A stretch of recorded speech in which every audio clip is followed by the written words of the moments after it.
juez de control de garantías solo impuso por el numeral segundo del artículo 308, esto es, que los imputados constituyen un peligro para la seguridad de la sociedad o de la víctima. Señor juez, a hoy, un año después, 1 año y 20 días después, la misma situación de peligro para la víctima, para la sociedad, se encuentra incólume, se encuentra exactamente igual, dado que el artículo 311, peligro para la comunidad, es para estimar si la libertad del imputado representa un peligro futuro para la seguridad de la comunidad, además de la gravedad, modalidad y conducta punible y la pena imponible, el juez deberá valorar las siguientes circunstancias. Y en este caso, señoría, el juez argumentó en aquella ocasión, pues obviamente la gravedad de la conducta es un delito contra la administración pública, es de corrupción, en el que se les imputó a ellos un delito de concusión, la modalidad es un delito eminentemente doloso, y la pena a imponer que da de 8 a 15 años de prisión. Para la época, señoría, las personas, aquí hago referencia a los policiales, se encontraban activos en la Policía Nacional. Hoy, y acabo de llegar la resolución por la cual fueron suspendidos con ocasión a esta medida de aseguramiento, pero todavía están en la institución, ellos no han sido destituidos de la institución. Por lo tanto, una vez se solucione esto, si es favorable a ellos, pues volverían a la institución, como debe ser, dado que esta suspensión es mientras se les resuelve la situación jurídica, mientras toda la investigación penal se viene a desenvolver como termina todo. Entonces no se han retirado de la Policía Nacional, entonces el peligro está latente en el entendido de que se puede repetir. En aquella ocasión el señor juez de control de garantías hizo un análisis bien concienzudo, bien detallado respecto del peligro para la sociedad respecto de estas dos personas, y manifestaba entonces que eran personas que estaban obligados y estaban destinados en su labor diaria a capturar personas. En el momento en que salían en su patrulla tenían que estar vigilando su sector, y entre una de las funciones es la captura de las personas. Y esto crea este escenario para hacer estas exigencias económicas a estas personas, dado que los llevan al CAI y allí hacen toda esta situación. En el momento del análisis del señor juez también manifestó que estas conductas desameritan la situación de la Policía Nacional y llevan estas conductas y llevan a cabo, realizan estos hechos, pues lo que va contra la buena conducta que ellos tienen en sus de vida. Igualmente manifestó el señor juez, y así lo dijeron los testigos, que el menor de edad fue desnudado, fue agredido por parte del intendente con una patada que en la audiencia preliminar manifestó el menor nunca va a olvidar por lo difícil, por lo dura, el patadón se refirieron al mismo, en el entendido pues que fue agredido este muchacho joven, y los desnudaron allí en el CAI, situación pues que es grave para llevar personas a un CAI, más a un menor de edad, que los ponen a hacer ejercicios y los ponen pues a hacer unas situaciones allá desnudos para hacer alguna requisa. La calidad de funcionarios públicos de ellos, señoría, les exige una situación diferente, un comportamiento diferente, y se ataca directamente, señor juez, el flagelo, la corrupción que en este momento en el país se está adelantando. Hay un riesgo de continuación de la actividad delictiva, su señor, porque estas personas, al tener esa facultad de realizar las facturas a diferentes personas, pues se genera ese escenario en que se presentó en esta ocasión, llamando a los padres de este menor de edad y solicitarle directamente dádivas, en este caso $1 millón de pesos que le fueron entregados por la señora Viviana Cerezo, quien declaró ante la policía judicial, investigadores del despacho, y manifestó la situación, al igual que los dos muchachos, tanto el adolescente como el otro, el joven Jonathan David Cruz San Clemente, y explican detalladamente las circunstancias de tiempo, modo y lugar, cómo es de salir en una motocicleta, amanecer el adolescente donde su hermano, porque son hermanos medios, y pues fueron capturados, como lo dijo el señor Jonathan David Cruz, con una droga que le pidieron que por favor llevara a otro sitio. ¿Y qué pasa luego? Los dejan ir. Y al tiempo ya llega la mamá, algo pasa, pero lo dejan salir sin hacer ninguna anotación, sin ninguna denuncia, sin ninguna situación que lo preocupe, pues simplemente que les pagaron, les dieron su pedido, su dádiva, y ya con eso pues todo pasó, haciéndose acreedor a la imputación del delito de concusión. También copia de otro libro de población, señor juez, en el que aparece en el folio 575 lo siguiente: A esta hora y fecha se deja constancia del caso conocido en la calle 20 Carrera Novena, donde se abordan dos jóvenes en una motocicleta Ecodeluxe negra con verde de vaca EAQ80E sin la respectiva documentación que acredite su procedencia, donde hace presencia Alcaide Divino Niño y la señora Viviana Andrea Cerezo, cédula 1-115-062-452 de Buga, nacida en Buga el 21 de abril del 85, quien se hace cargo de los menores, y se deja constancia que les dio buen trato físico y psicológico como constancia firmada. Ahí están las afirmaciones. Caso conocido C5. Su señoría, con estos materiales probatorios pretende la Fiscalía hoy probarle a usted que efectivamente el peligro para la sociedad como fin constitucional aún continúa. Todavía son miembros de la policía, solo que están suspendidos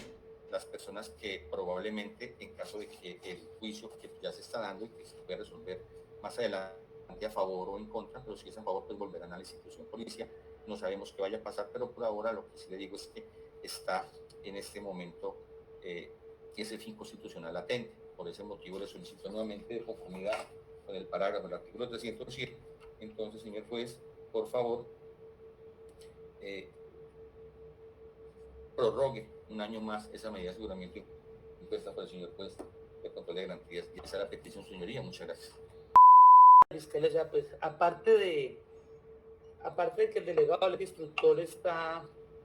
dando respuesta a la petición de la defensa, no puedes conocer esta instancia, que no era de garantía del debido proceso,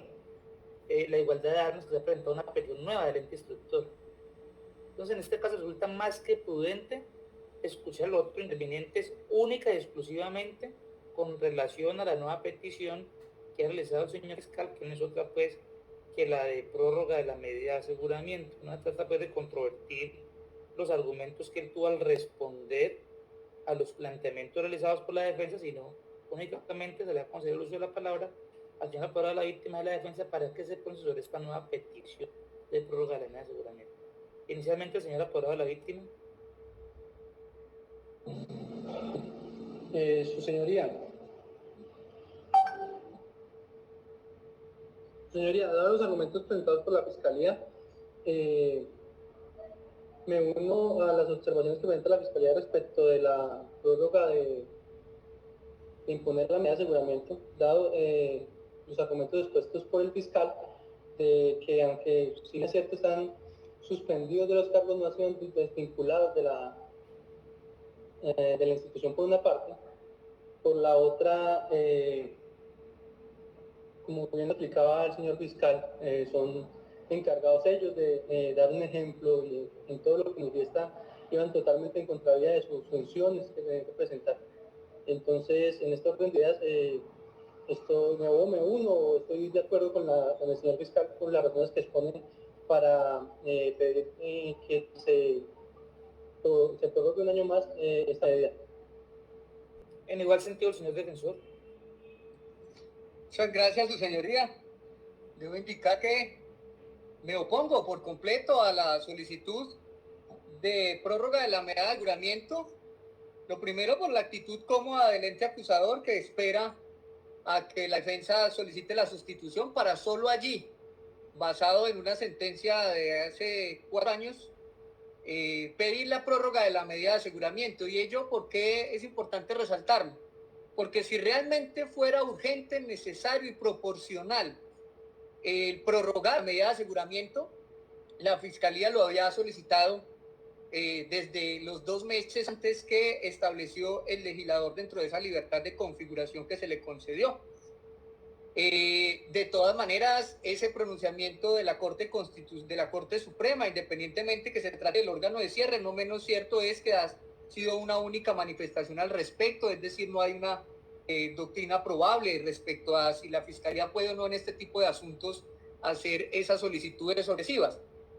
Pero aún en el caso en que se hiciera, debo poner de presente que solo prosperaría en a resolver esa solicitud de prórroga en caso de que la judicatura niegue la libertad por vencimiento de términos, en tanto que si se negara esa libertad por vencimiento de términos, solo ahí queda habilitada la sustitución. Pero si la judicatura llegara a otorgar la libertad por vencimiento de términos, el estudio de esta solicitud pues se haría innecesario porque ya para ese momento han recobrado la libertad. De todas formas, la solicitud que ha planteado la Fiscalía la ha hecho en un escenario donde se viola por completo el artículo 24 de la Convención Americana de Derechos Humanos, en tanto que se genera es una discriminación en contra de los dos coacusados, única y exclusivamente basados en que se tratan de miembros de la Policía Nacional. Y ha dicho el representante de la Fiscalía que realmente el problema, el peligro que puede generarse es porque se trata del delito de concusión, lo que les fue imputado, y que ese hecho de que puedan ser policías durante algún tiempo más, pues generaría que pues sean un riesgo, un peligro para la sociedad. Sin embargo, causa curiosidad cómo la Fiscalía a través de sus delegados tiene diferentes raseros a la hora de medir a los servidores públicos que se ven inmersos en un señalamiento por corrupción. Por eso he corrido traslado al despacho, ya lo hago a la Fiscalía porque confieso se me escapó el correo al momento de enviarlo, del acta del Juzgado 11 Penal Municipal, Comisión de Control de Garantías de Cali Valle, es decir, que se trae a colación porque es una decisión dentro del mismo departamento en el que se encuentra este proceso y que data de el proceso que se adelantó contra los fiscales Ana Victoria Nieto Salazar y Iván Aguirre Benavides, personas estas que a pesar de haber sido señaladas en el radicado 2018-00095 por concierto para delinquir y que estarían siendo señaladas por recibir dádivas con amenazas a testigos, con falso testimonio, con fraude procesal, con prevaricato, promisión agravado, con soborno en actuación penal y cohecho propio, a estas personas se legaliza captura, se le imputan cargos, pero no se le impone medida de aseguramiento porque consideró la judicatura y respaldado por la Procuraduría que el solo hecho de ostentar un cargo y de recibir un señalamiento por presuntos hechos de corrupción no es per se prueba alguna de que la persona vaya a continuar en una actividad delictiva o que por el hecho de realizar esa actividad a cargo del Estado pueda considerarse como alguien que es un peligro. Entonces, por eso, si bien no pretendo abrir aquí un debate de ese otro proceso, sí se hace mención a esa situación, es porque el artículo 24 de la Convención Interamericana nos habla de la igualdad ante la ley, dice que todas las personas son iguales ante la ley y en consecuencia tienen derecho sin discriminación a igual protección de la ley. Entonces no puede surgir una discriminación basada en que si es policía y tiene una sola conducta, es un peligro para la sociedad porque puede seguir siendo policía. Pero si es fiscal, no hay problema, puede seguir siendo fiscal y aunque tenga todo un lista, casi medio código imputado, sí puede continuar sin ningún problema en el cargo. Entonces, cuando se habla de ejemplo, hay que mirar la propia entidad para la que se elabora, porque de allí surge propiamente no un ejemplo. Pero en todo caso, su señoría, es que aquí no se puede llegar a calificar a mis clientes por corruptos por el solo hecho de ser policía y peligro, cuando se ha corrido traslado de un elemento que, es más, es un reenvío que hace el doctor John Freddy Galvez desde su correo electrónico al suscrito y que corresponde a las estipulaciones probatorias del pasado 23 de septiembre. Y vamos a ver si aquí por un tema de practicidad me deja compartir que exista tan siquiera una anotación a través de la cual se pueda evidenciar, aunque las anotaciones no son antecedentes judiciales, pero que al menos pudiese pensarse que es un indicio sumario, al menos ahí, que permita pensar que es que estas personas han sido denunciadas con anterioridad a ese abril del 2020 en cualquier época, así sea en el primer año como uniformados y que repitieron esa presunta conducta 14 años después, 12 años después, dependiendo del tiempo de cada uno de ellos. No existe ni siquiera una denuncia al respecto. Tampoco se ha señalado, por ejemplo, que exista una situación de amenaza que esté ventilando los testigos. No aparece que ellos estén siendo objeto de alguna situación irregular. Por el contrario, lo que sí dice uno de los testigos es que le ha tocado esconderse porque tiene una situación especial con una de las bandas a la que pertenece. Tampoco a correr traslado de ellos, su señoría. Se trata de la declaración que creo que está dentro de lo que presentó la Fiscalía, pero regálenme un segundo para mostrar el espacio exacto donde aparece que este señor Jonathan David Cruz San Clemente, una declaración que rindió el 28 de julio del 2020, señala entre todas sus manifestaciones lo siguiente. Preguntado, ¿quién es Carlos? ¿Sabe cómo se llama? Contestó, sé que es Carlos, pero no más. Nosotros los jodíamos a él y le decíamos Cucho, porque era más viejo que todos nosotros. Él volteaba conmigo en la misma banda